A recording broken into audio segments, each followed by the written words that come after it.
We figured we would kick off 2025 in a big way. We've got Houston's own University of Houston Cougar alumni, Robert Flores of MLB Network, is going to join us and give us his thoughts on what the season's going to look like. Let's get going right now.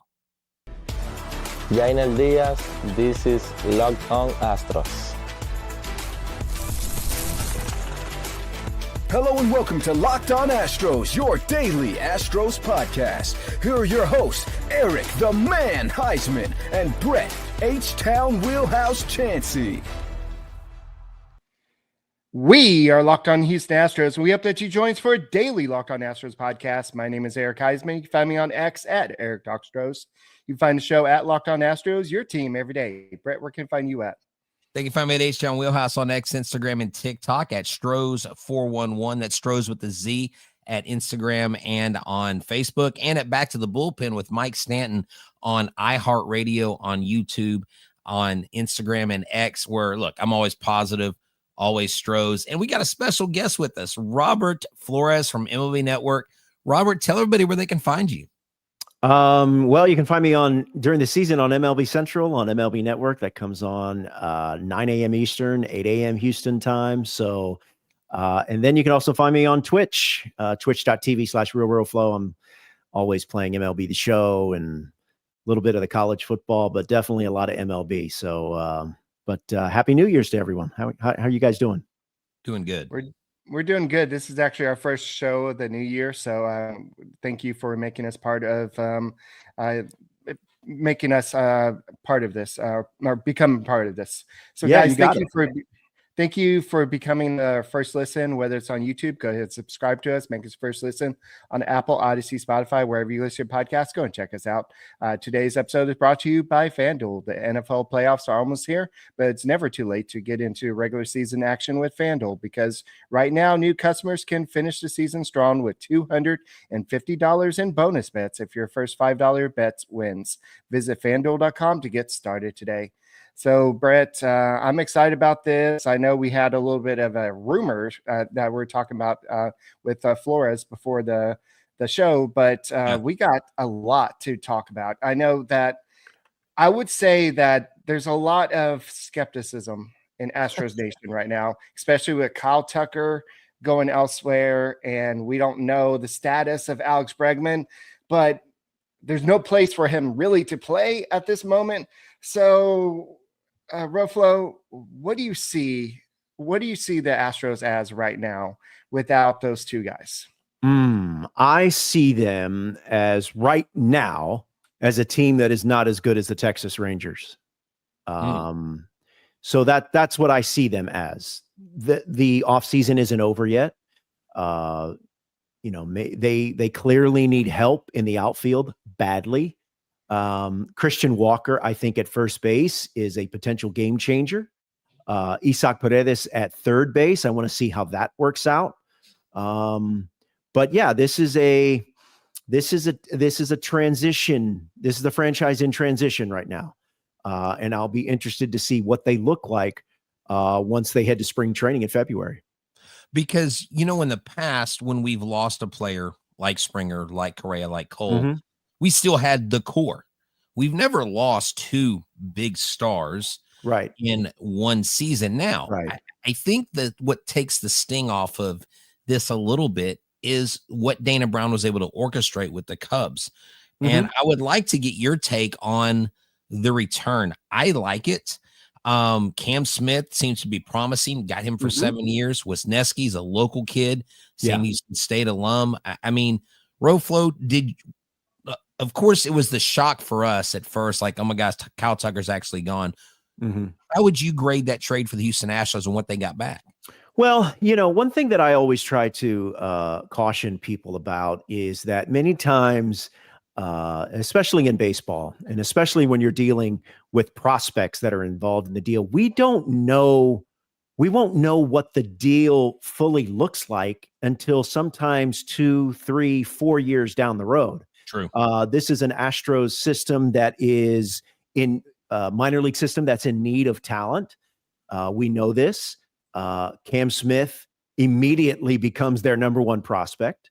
That being said, Once Juan Soto signed his deal for $700+ million, I figured that Kyle Tucker was gone, because the way I looked at it was, if Juan Soto's getting $760 million, Kyle Tucker, while not as complete a hitter, not as good a hitter as Juan Soto, he is a more complete ball player. He's better defensively. He runs the bases better. So I think he's a year younger, maybe a year older, but basically the same age. So if Juan Soto's getting $760 million, what is Kyle Tucker going to get? Yeah. 300, 350, whatever it is, the Astros weren't going to pay that. So I knew it was just a matter of time that Kyle Tucker was going to be gone. Circling back, I would love to know how serious the discussion was on an extension for Kyle Tucker, say this time last year or the year before, because maybe they could have got ahead of this, but we don't know. At least at this time, we don't know. Maybe Kyle Tucker was set on becoming a free agent and no one was going to talk him out of it. That being said, I like what Dana Brown did. I like that Jim Crane, and Jim Crane is definitely heavily involved in this and has been for the past couple of off seasons. I like the quick pivot. Hey, we're not going to re-sign Kyle Tucker. Let's get something done now. Let's try to fill a position at third or at first. If Alex Bregman decides he wants to continue the free agent market, then Isaac Paredes can play third. And now we pivot to Christian Walker. So I think that they have done a decent job. That being said, I'm still not quite sure what this team is right now as we presently speak. I know that Dana Brown said he made a competitive offer for Alex Bregman. We don't know if, like you said, did he make a competitive offer for Kyle Tucker? We don't know exactly what that competitive offer, and Scott Boras could have used that offer to increase the what he's asking from other teams. But at this point, it seems like the market for Alex Bregman is stalling right now. And it may come back down to what the Astros were offering him in the first place. But like you said, Dana Brown didn't wait around. He didn't wait on his hands and be like, I'm going to just let Scott Boras dictate my whole offseason. And so he made this move. So with that being said, RoFlo, Alex Bregman has been a big piece of the winning culture here for the past 8 seasons. What do you see the Astros as without Alex Bregman? Wow, that's a difficult question to answer right now, because as you said, he's part of the core, he's part of the culture, and he's been on the ground, kind of basically on the ground floor of this golden age of Astros baseball. He is a proven winner, he is a money player, he is a clutch player, and he's one of those handful of players that sets the tone in that locker room. He was a clubhouse leader. So you take that out of the clubhouse. I always said that Alex Bregman gives the Astros their edge. And I always thought that even when he was a young player. They're just going to be, hi Marcus, how you doing? It's just going to be very, very different. And like I said, I don't think anyone knows what this team is going to be. Right now, I don't think that they're better than the Texas Rangers, presently constructed. I think the Rangers right now are the favorites to win the West. Does that mean that the Astros can't make a playoff run? No. It just means that right now, I don't think they're better than the Texas Rangers. Now, if they somehow pull off a deal for Anthony Santander and do some other tweaks with the bullpen, we'll see. But I just think without Bregman, it's just going to be weird. It's going to be weird not seeing him there because he's also a dude that plays every day. So this is definitely going to be a challenging year for the Astros. Before we go to a quick break, I'm going to go ahead and ask you a quick question. You have to give the answer in 5 seconds. Okay. Where do you see Bregman playing next year? I said New York Yankees before the season began in 2024. I'll stick with that. I think he's going to get they'll probably circle back and he'll get some sort of short deal with an opt-out after 1 year so he can get another bite at the apple. Yeah, So, I like it. We'll have to go and continue this conversation. I know you mentioned a outfielder that the Astro could possibly get in that little nugget. So we're going to talk about that next. Thank you for making Locked On Astros podcast your first listen every day. The NFL playoffs are among us, and the regular season is nearing a close, but it doesn't mean it's too late for you to get involved with FanDuel, America's #1 sportsbook, because right now, new customers can finish the season strong with $250 in bonus bets if your first $5 bet wins. That's right, $250 in bonus bets. FanDuel has so many ways for you to pick up the W. I love betting on which players will score a touchdown, how many points each team will score. It's thrilling.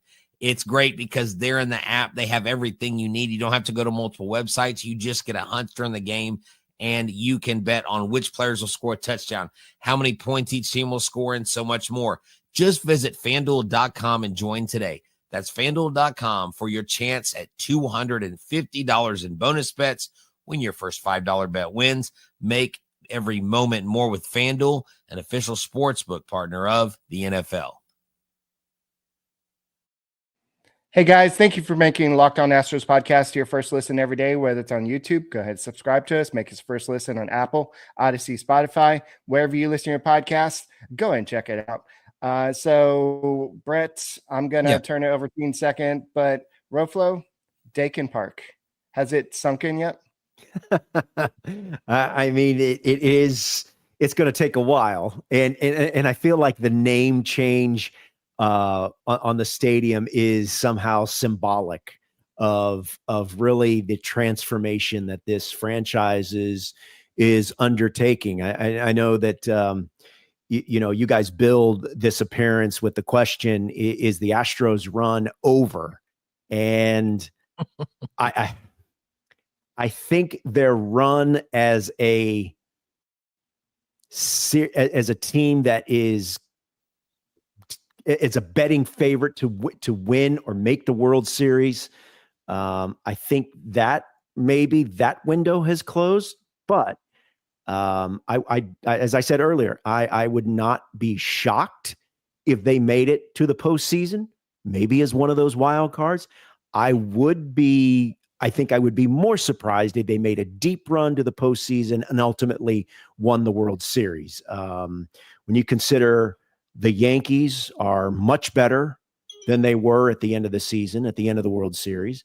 The Los Angeles Dodgers have signed just about everyone, including like the reanimated corpse of Walter Johnson. I mean, they're just bringing out everyone. So they're bringing Ted Williams out of cryo freeze. But that being said, this is an organization that is still has talent, has a lot of prideful dudes, has a lot of good people, both on the field and in the front office.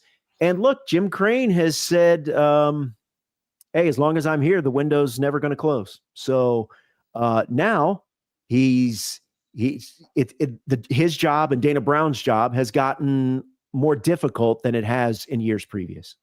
Well, and I think too, there's going to be a lot of scrutiny of how the Astros do, and it's going to be pointed directly at, Dana Smith, just because that's the position you're in. When you're the GM and things go well or things don't go well, that's why it was so surprising in baseball terms when you win the 22 World Series and your owner offers your GM a 1-year deal that wasn't really a 1 year. It was more like, see you later, we're going to be looking another direction. And you're like, but they just won a World Series. And then, so you have these different temperatures that you have in this fan base of how they're grading Dana Brown. But what I want to ask you about and what I want to look at is if this team does go after Sir Anthony, because I butcher his last name every time. Can you give me a proper pronunciation of his name? I mean, as far as I know, as far as what we have been told, Anthony Santander. Santander. Okay. So if we get, exactly.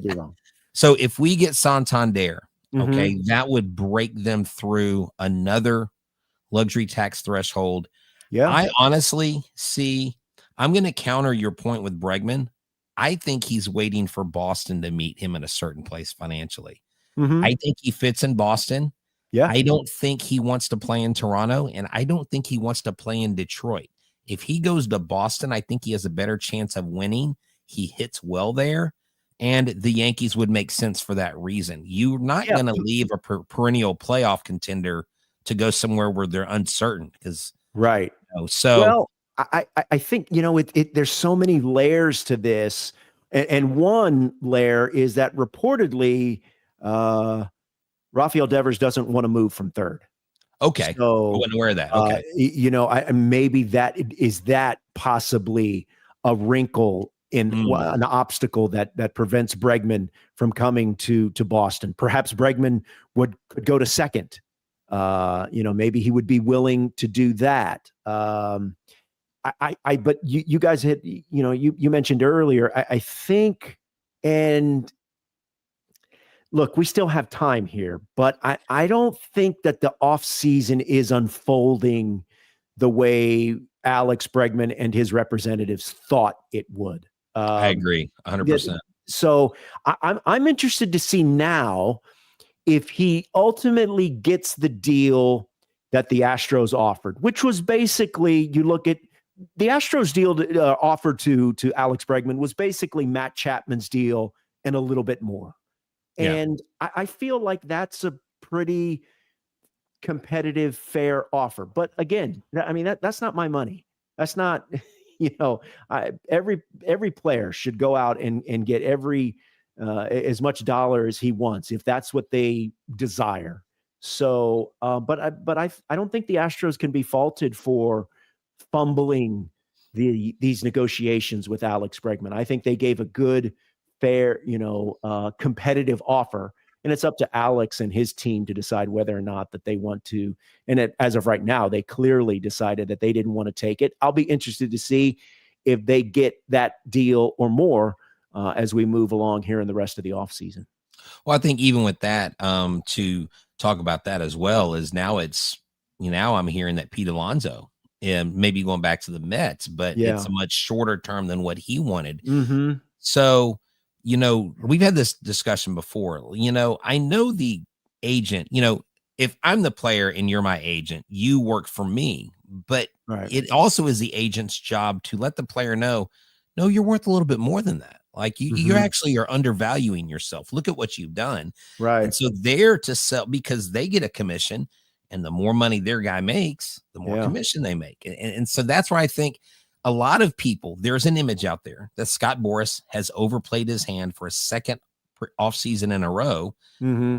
And it doesn't look good from the fans' perspective. Of course, we don't understand the ins and outs of the business, but that's where I think a lot of the players are, a lot of the perspective is. And everybody's like, well, we offered him a good offer because I've watched Alex Bregman play since he started in college, and I followed him from LSU to here. So I haven't rooted for a team without Alex Bregman on it in 9 years. Yeah, 10 years. I think that, while last offseason could be some people termed it a disappointment for Scott Boras, and you mentioned Bregman and Pete Alonso.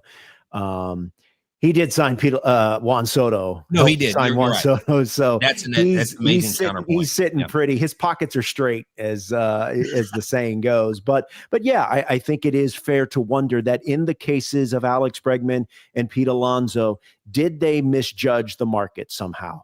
Maybe. We'll see. We still have some time left in the offseason. Definitely. Yeah. So I know that we've kind of skirted around the Astros signing an outfielder. I know that you think that that's probably the next move. So we'll go ahead and discuss that next. Guys, go ahead and make us your first listen on Apple, Odyssey, Spotify, wherever you listen to your podcasts. Go and check us out.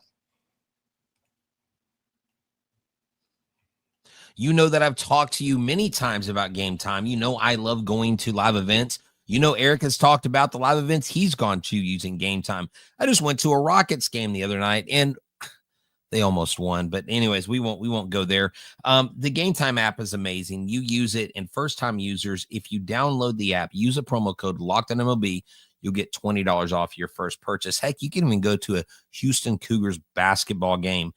I love the fact that they have amazing deals. They give me the seat views that I want. And if I find the tickets that are in the same row in the same section on a different website, for a lower price, they will credit my account 110% the difference. So I have more money to do more stuff. And I don't have to plan. I don't have to sift through thousands of ticket options. They give me the super deals right there. So it's right there. It's prepared for me, taking the guesswork out of buying tickets the way Game Time does. Download the app today, create the account, use the code LOCKEDONMLB. That's LOCKEDONMLB for $20 off. Download Game Time today. What time is it? Game time.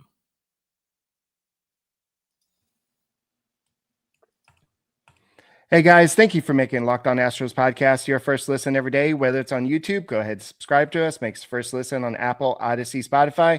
Wherever you listen to your podcast, go and check us out. So I know we've been locked on the Astros outfield for a few weeks now, trying to figure out what's going on here. What do the Astros do from here? So I know Flores has already said that if the Astros trot this outfield out, the Rangers are probably a better team. So I know that Hector Gomez just tweeted out about an hour ago that the Astros are the biggest threats for the Blue Jays and the Anthony Santander sweepstakes, while the Angels have offered a similar offer to the Blue Jays.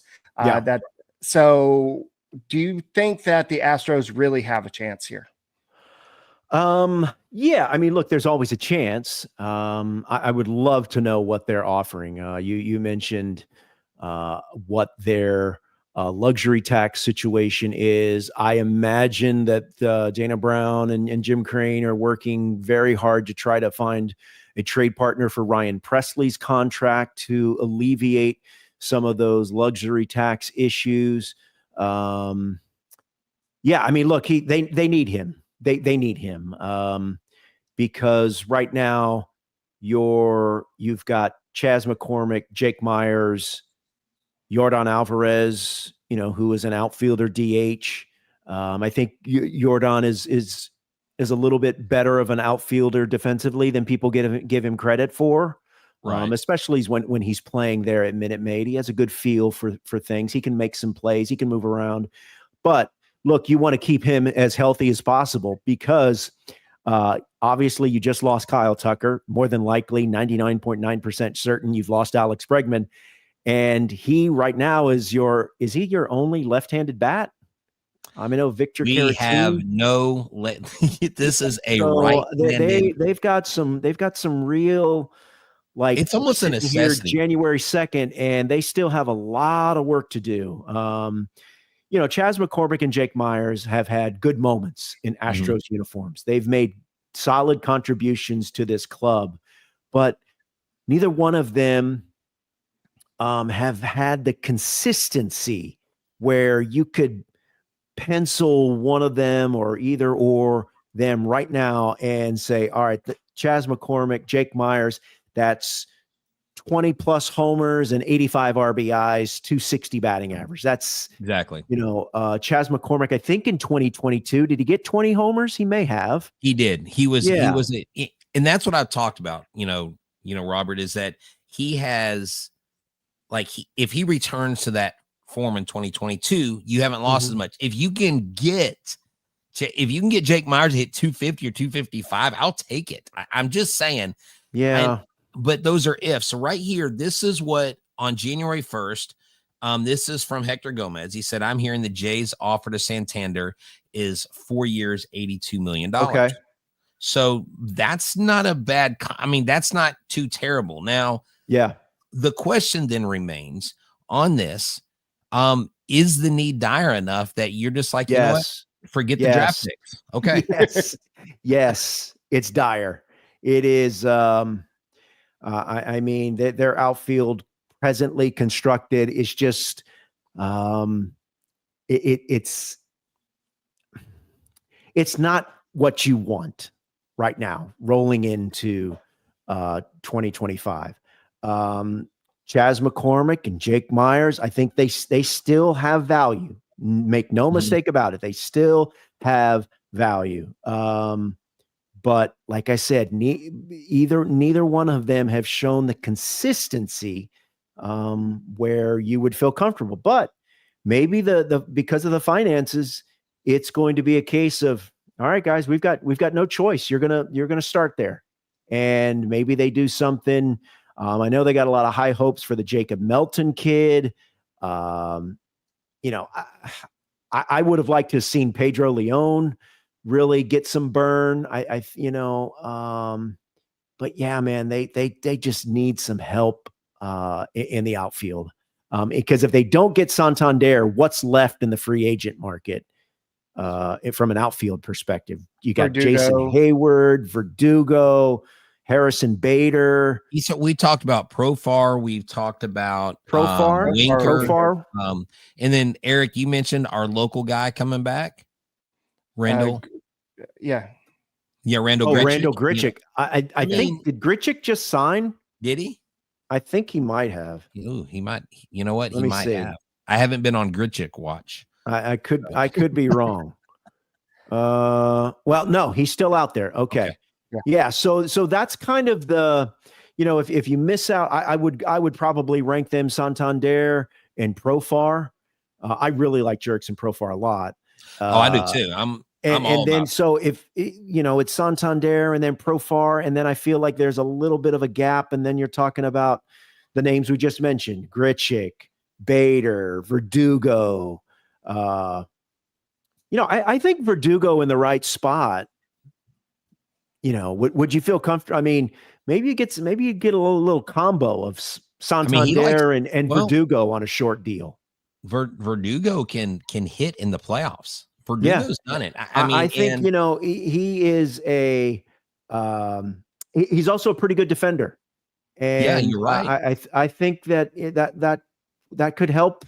That could help the Astros, but it's really going to be interesting to see, like I said earlier, what this team looks like once they head to West Palm later this winter. Yeah, and keep in mind that I believe Joe Espada has come out and said that they want to play Alvarez a little bit less in the outfield. So yeah, I don't blame him. I don't blame him, because you really need to protect his health. And I said in our January our 25 New Year's resolutions, Eric was like, steal more bases, and I told.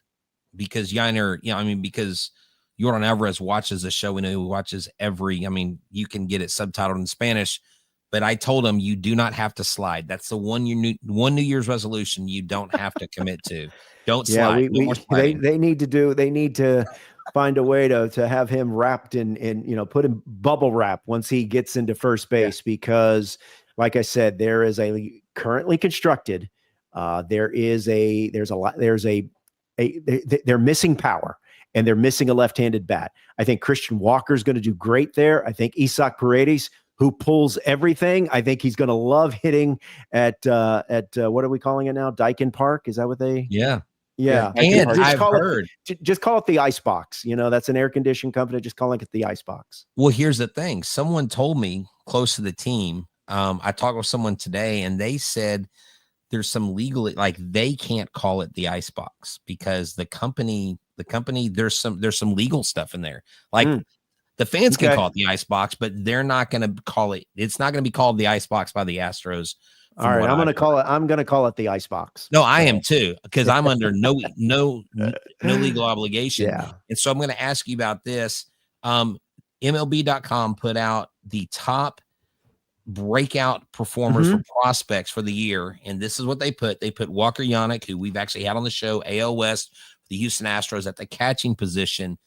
A young star that you think is on the rise in Houston. Does Walker fit that bill? Is there someone else you're looking to? Yeah, no, I think so. And also I've heard some that they really like the Bryce Matthews kid. So I think he's going to get a long look in spring training.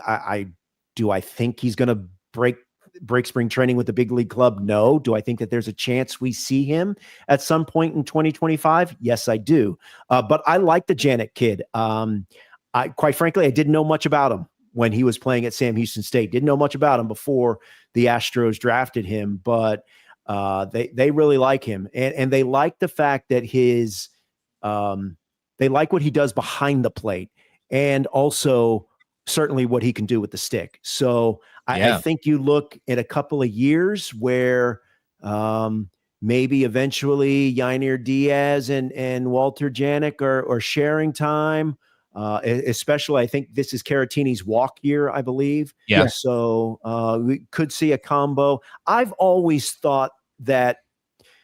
Now, look, I think Yainer Diaz knew going into this offseason he had to get better behind the plate. There were some issues in the postseason in that series against the Tigers that just can't happen. And I think he knows that he had to get better. So I'm interested to see what he looks like. But I agree with this report. I think Janik is going to play a big part and be a big part of this Astros franchise. Maybe not in 2025, but very soon after. So I know that we talked about this before the show, and I know you've mentioned the Rangers, but I said this kind of tongue in cheek the other day that the A's would be a good team. Can you kind of give us some reasons why you think the A's are going to be competition for the Astros this year? Well, one, they played much better after a dreadful start. And as I recall, I believe they came into Houston in the last series between the two. And did they take 2 or 3, or did they split a 4-gamer? Or I know they gave the Astros fits. I know. And they always do. They always do. But Brent Rooker is the best power hitter in baseball. No one talks about. They got Luis Severino.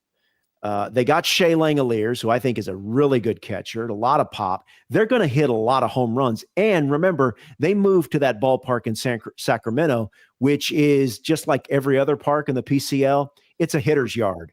So I think the ball is going to be flying out of there. I love Lawrence Butler. Yes. A young outfielder there. So I think that they're going to be a dangerous team. And it would not shock me if they are hanging around the periphery of the playoff chase. Do I see, are they a playoff team right now? I don't know. I don't think so, but I think they're going to continue to get better, and they're going to continue to give teams fits.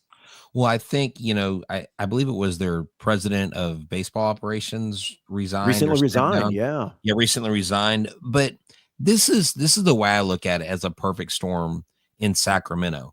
Is you've got players who are part of a ball club that essentially has lost its identity, is being kind of looked at as like, yeah, they're in the league, but they're not really a team. And those young players like Rooker, like Butler, like their amazing closer, those guys got moxie, and they're professionals too. And so they're the team. That's that trap series that a team coming into an 8-game win streak against the A's in Sacramento, and you get swept by them.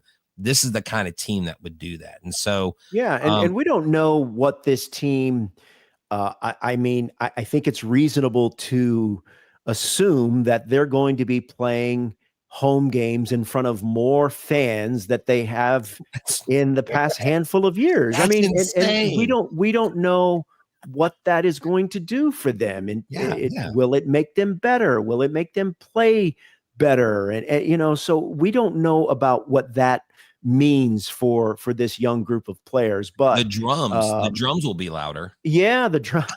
Yeah. So I think Mark Kotze and his staff have done an amazing job having to deal with all sorts of things that really go beyond what happens on the field. But now they can just settle on things, at least for the next couple of years. They're going to be settled in one place.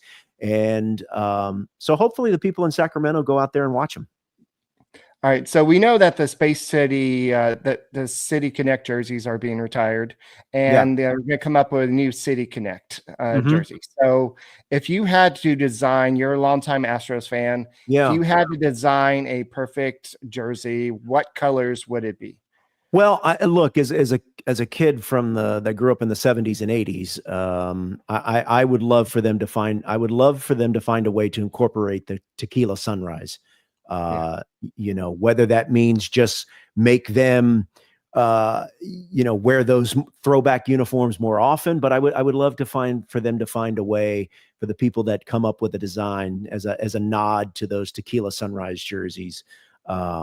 that's what I would love to see. And I know people, and also kind of the jerseys with the in the Moises Alou, Larry Dierker manager years. Those are good too. So I'm interested to see what they come up with. I think it would be cool if you had a tequila sunrise and on top, instead of it being white, now stay with me here, you could have it like a night sky, and you have the shooting star from the 70s going across the night sky. Okay. You could have that, and then you have a cool kind of like faded hat. I'm telling you, man, if they want to give me some creative direction, I'll let you know. You'll take that job. Yeah, man. And I'll bring you in there. We could do a little workshop. There you go. A little consulting fee. One more question from me.